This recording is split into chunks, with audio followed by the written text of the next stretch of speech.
Yes, good morning. Yes, it does. The thing is that, we're starting to see a lot of these oil companies, gas companies, just anything fossil fuels right now, especially in America, making a really nice peak.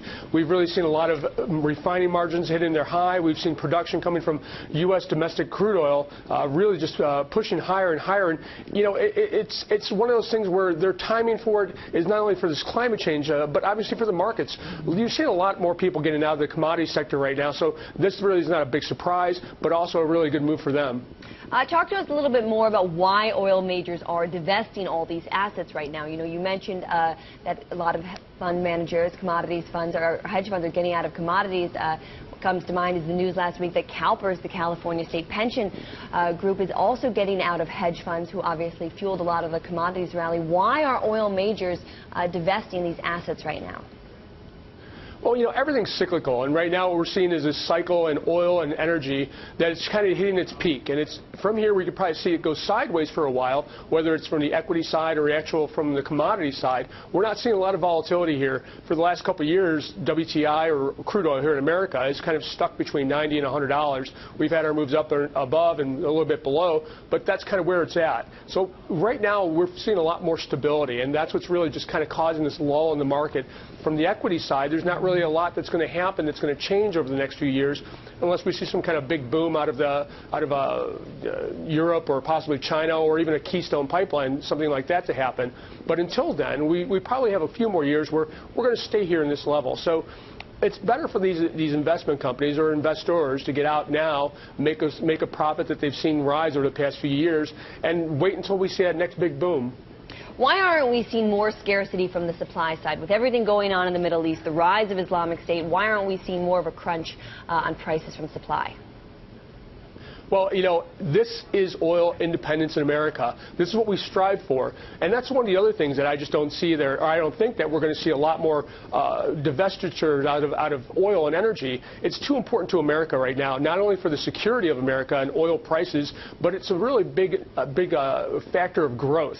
Right now we've seen job growth explode in the oil and gas industry, but we've also seen manufacturing costs come down, margins go up, because we can afford that our own energy supply now. So it's really important that we see this continue, but that's a lot of reason that we're seeing these prices not so much affected by geopolitics, but more now macroeconomic. And so, Carl, if oil majors are divesting assets, selling off things such as refineries, if wealthy individuals, if philanthropic organizations are all getting out of these energy assets, who's buying them?